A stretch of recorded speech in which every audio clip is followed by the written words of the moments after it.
اللہ کی طرف سے ہے، اور اللہ رب العزت نے تمام انبیاء اور رسولوں کو حق دے کر کے ہی بھیجا. والذی ارسل رسولہ بالہدی ودین الحق لیظہرہ علی الدین کلہ، کہ اللہ نے تمام انبیاء کو، تمام رسولوں کو دین حق دے کر کو جو بھیجا ہے، اس دین حق کو لوگ آخر قبول کیوں نہیں کرتے؟ وہ کون سے اسباب ہو سکتے ہیں، وہ کون سے کارن ہو سکتے ہیں، اور وہ کون سی رکاوٹیں ہیں جن کی وجہ سے لوگ حق کو قبول نہیں کرتے، حق سے دور ہو جاتے ہیں؟ حق روشن ہے، سمجھ میں آ رہا ہے، باطل بالکل غیر واضح ہے، معلوم ہے کہ یہ حق ہے، یہ باطل ہے، لیکن پھر بھی تم قبول نہیں کرتے. وہ کون سی رکاوٹ ہے؟ پہلی چیز، پہلی رکاوٹ اور پہلا مانع حق کو قبول کرنے کے سلسلے میں جو ہے وہ ہے الکبر، گھمنڈ، غرور، تکبر. اور کبر اور گھمنڈ کسے کہتے ہیں؟ کبر کہتے ہیں، نبی صلی اللہ علیہ وسلم نے خود اس کی تعریف کی، کہا الکبر بطر الحق وغمط الناس. کبر کے اندر، گھمنڈ کے اندر دو چیزیں پائی جاتی ہیں. پہلی چیز یہ ہے کہ انسان حق کا انکار کرے، وغمط الناس، اور لوگوں کو حقیر سمجھے، اپنے آپ کو بڑا سمجھتا ہے اور دوسرے کو حقیر سمجھتا ہے، اور اسی بڑپن میں وہ حق کو قبول نہیں کرتا، وہ حق کو قبول نہیں کرتا.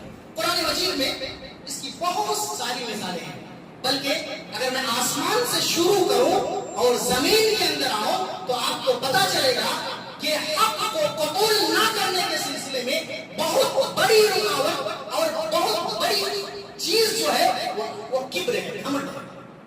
آپ یاد کیجیے ابلیس کا جو قصہ ہے، آدم کا قصہ، ابلیس کا قصہ، جب اللہ تبارک و تعالیٰ نے آدم کو پیدا کیا، ساری باتیں میں نہیں جانا چاہتا.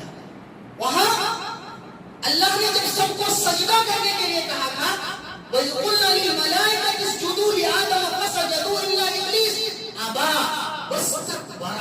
أَبَىٰ وَاسْتَكْبَرَ. فرشتوں نے سجدہ کر لیا تھا لیکن ابلیس نے سجدہ نہیں کیا تھا. اور اللہ نے جو وجہ بتائی ہے، جو سبب اور ریزن بتایا ہے، وہ ریزن کیا ہے؟ وہ ریزن اللہ نے بیان کیا، ابا واستکبر، انکار کیا اور اس نے تکبر کیا، گھمنڈ کیا. اس گھمنڈ کی وجہ سے، اس تکبر کی وجہ سے اس نے آدم علیہ السلام کے سامنے سجدہ نہیں کیا اور اللہ کے حکم کو نہیں مانا، حکم عدولی کی نافرمانی، اور کہا انا خیر منہ خلقتنی من نار وخلقتہ من طین. میں اس کے آگے کیسے جھک سکتا ہوں؟ اسے تو نے مٹی سے پیدا کیا ہے، مجھے آگ سے پیدا کیا ہے، اور آگ اوپر جاتی ہے، مٹی نیچے رہنے والی چیز ہے، میں اس کے آگے سجدہ نہیں کر سکتا. تو سب سے پہلے آسمان میں جس نے حق کو ٹھکرایا ہے، اس کی وجہ کیا ہے؟ اس کی وجہ یہی کبر ہے اور یہی غرور ہے. اور آپ تاریخ کو اور قرآن کو پڑھتے جائیے. قرآن مجید میں اللہ رب العزت نے یہود کا، نصارہ کا اور بہت ساری قوموں کا جو تذکرہ کیا ہے کہ جب بھی ان کے پاس کوئی نبی اور رسول آئے تو اس نبی کو اور رسول کو نہ ماننے کی وجہ کیا ہے، حق بات کو ٹھکرا دینے کی وجہ کیا ہے. اللہ تعالیٰ نے فرمایا أَفَكُلَّمَا جَاءَكُمْ رَسُولٌ بِمَا لَا تَهْوَىٰ أَنفُسُكُمُ اسْتَكْبَرْتُمْ فَفَرِيقًا كَذَّبْتُمْ وَفَرِيقًا تَقْتُلُونَ. جب بھی تمہارے من کے مطابق کوئی نبی اور رسول نہیں آیا تو تم نے کیا کیا؟ استکبرتم، تم نے گھمنڈ کیا، تم نے غرور کیا، تکبر کیا. اور صرف یہ نہیں کہ حق کو نہیں مانا، حق کو جھٹلایا، نبی کو جھٹلایا، بلکہ اس سے بھی آگے تم گزر گئے. فَفَرِيقًا كَذَّبْتُمْ وَفَرِيقًا تَقْتُلُونَ. بعض نبیوں کو تم نے صرف جھٹلایا ہے اور بعض نبیوں کو تم نے قتل کر دیا ہے، ان کے خون سے اپنے دامن کو رنگا ہے، نبیوں کو قتل تک کر دیا. وجہ کیا ہے؟ وجہ کبر ہے، یہ گھمنڈ ہے. اسی طریقے سے اگر سابقہ اقوام جو ہے، جس کو ہم لوگ علمی اصطلاح میں مردود قومیں کہتے ہیں یا ہلاکت شدہ قومیں کہتے ہیں، قوم عاد ہے، ثمود ہے، لوط کی قوم ہے، صالح علیہ السلام کی قوم ہے، شعیب علیہ السلام کی قوم ہے، اس طرح کی جتنی قومیں اللہ رب العزت نے قوموں کا تذکرہ کیا ہے، ان تمام چیزوں میں، ان تمام لوگوں میں، قوموں میں انکار کی ایک وجہ جو اللہ نے بیان کیا ہے، ایک کامن وجہ ہے، کے اندر گھمنڈ تھا، ان کے اندر غرور تھا. چنانچہ اللہ نے قوم عاد کے سلسلے میں فرمایا فَأَمَّا عَادٌ فَاسْتَكْبَرُوا فِي الْأَرْضِ بِغَيْرِ الْحَقِّ. رہی بات قوم عاد کی تو ان لوگوں نے زمین میں بغیر کسی حق کے، بغیر کسی دلیل کے ان لوگوں نے استکبار کیا، گھمنڈ کیا، اور اس گھمنڈ میں انہوں نے انکار کر دیا حق کا. قوم سمود کے بارے میں، قوم مدین کے بارے میں اور بہت ساری قوموں کے بارے میں اللہ تعالیٰ نے فرمایا کہ جب بھی ان کے پاس رسول آئے تو ان کے بڑے لوگ جو تھے، جو اپنے آپ کو چودھری سمجھتے تھے، جو اپنے آپ کو شریف سمجھتے تھے، سردار قسم کا سمجھتے تھے اپنے آپ کو، ان تمام لوگوں نے کیا کیا؟ ان تمام لوگوں نے اس کبر کی وجہ سے، گھمنڈ کی وجہ سے نبی کو، رسول کو، حق کو، اللہ کے دین کو جھٹلایا ہے. اللہ نے فرمایا قال الملأ الذين استكبروا من قومه. سارے کے سارے بڑے بڑے لوگوں نے جھٹلایا نبیوں کو، رسولوں کو. اس کی وجہ کیا ہے؟ اس کی وجہ یہی تکبر اور گھمنڈ ہے، غرور ہے.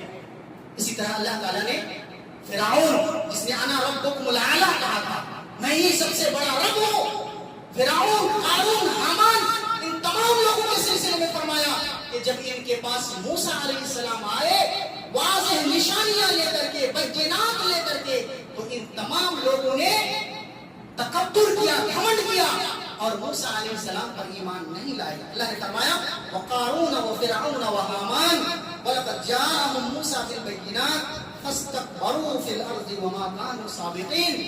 قارون کے پاس اسی طریقے سے فرعون اور حامان کے پاس موسیٰ علیہ السلام واضح دلائل لے کر کے آئے، معجزات لے کر کے آئے، لیکن ان لوگوں نے زمین میں استکبار کیا، گھمنڈ کیا اور کہا فرعون نے میں ہی سب سے بڑا رب ہوں. ان کو بادشاہت کا نشہ سوار تھا، قارون کو اپنی دولت کا نشہ سوار تھا، اسی طرح حامان کو اپنے منصب اور اپنے وزیر ہونے کا نشہ اور گھمنڈ اتنا تھا کہ موسیٰ علیہ السلام کو نہیں مانا، موسیٰ علیہ السلام پر ایمان نہیں لائے. اسی طریقے سے آگے چلتے جائیں. کفار مکہ، سرداران مکہ نبی صلی اللہ علیہ وسلم کو نبوت سے پہلے صادق اور امین کہتے تھے، صادق اور امین کہتے تھے. لیکن جب نبی صلی اللہ علیہ وسلم کو اللہ نے نبوت دیا، آپ صلی اللہ علیہ وسلم نبی بنے اور آپ نے تمام لوگوں سے کہا قولوا لا الہ الا اللہ تفلحوا، کہ لوگوں تم لوگ لا الہ الا اللہ پڑھ لو، اللہ کو حقیقی جو رب ہے اس کو ایک مان لو، توحید کو مان لو.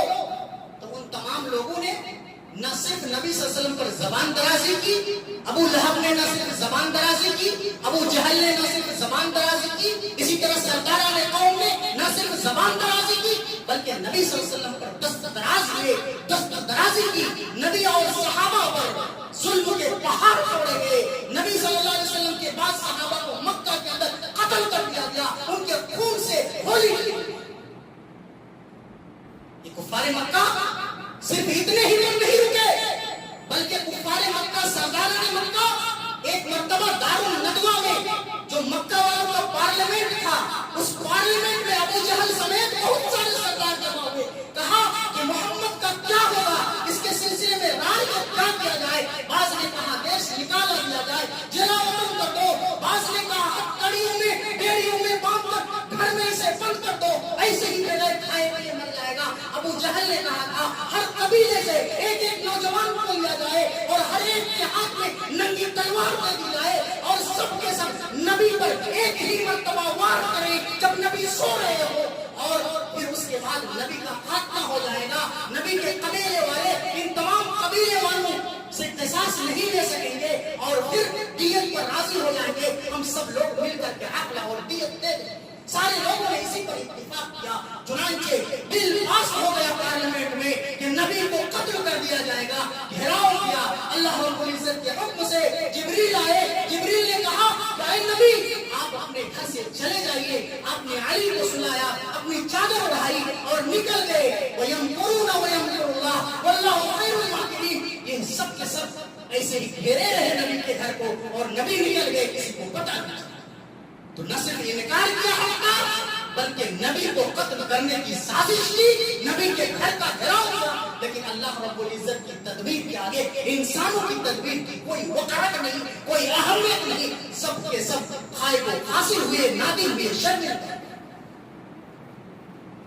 کفار مکہ کے سلسلے میں اللہ رب العزت نے قرآن مجید کے اندر ارشاد فرمایا انہم کانوا اذا قیل لهم لا الہ الا اللہ یستکبرون. جب ان لوگوں سے کہا جاتا ہے کہ تم لوگ لا الہ الا اللہ کہو، تم لوگ اللہ کو ایک مانو، اللہ کی عبادت کرو، 360 بت جو خانہ کعبہ میں رکھاؤ ان کی عبادت چھوڑ دو، ایک اللہ کی عبادت کرو، ان کا کام کیا ہوتا ہے؟ یستکبرون، گھمنڈ کرتے ہیں، غرور کرتے ہیں. گھمنڈ اور غرور کے نشے میں چور چور کر کے نہیں مانتا تو شاعر ہے، تو مجنون ہے، تو پاگل ہے، کون سی باتیں کر رہا ہے؟ ایک اللہ کو مانو، سب کو چھوڑ دو. تو کون سی پاگل پر نہیں ہے؟ یہ جنون نہیں تو کیا ہے؟ نبی کو شاعر کہا گیا، نبی کو مجنون کہا گیا، پاگل کہا گیا. اسی طریقے سے آگے جائیں. نبی جب ہجرت کر کے مدینہ چلے گئے تو منافقین کا ایک ٹولہ وہاں پر پیدا ہوا، منافقین کی ایک جماعت پیدا ہوئی. مکے میں کوئی منافق نہیں تھا، لیکن مدینہ گئے تو وہاں منافق پیدا ہوئے.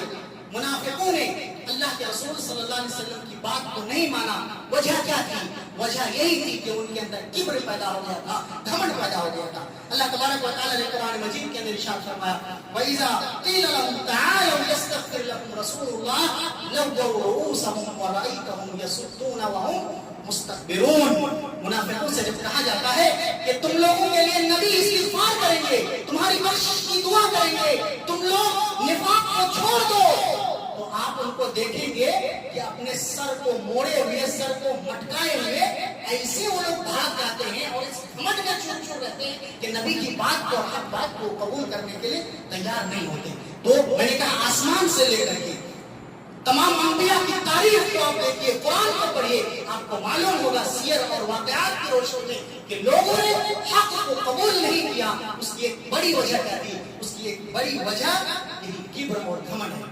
سلمہ بن اکوا رضی اللہ عنہ، صحیح مسلم کی ایک روایت ہے کہ ایک آدمی نبی صلی اللہ علیہ وسلم کے سامنے دسترخوان پر بیٹھا ہے اور اپنے بائیں ہاتھ سے کھانا شروع کر دیا. بائیں ہاتھ سے کھانا شروع کر دیا.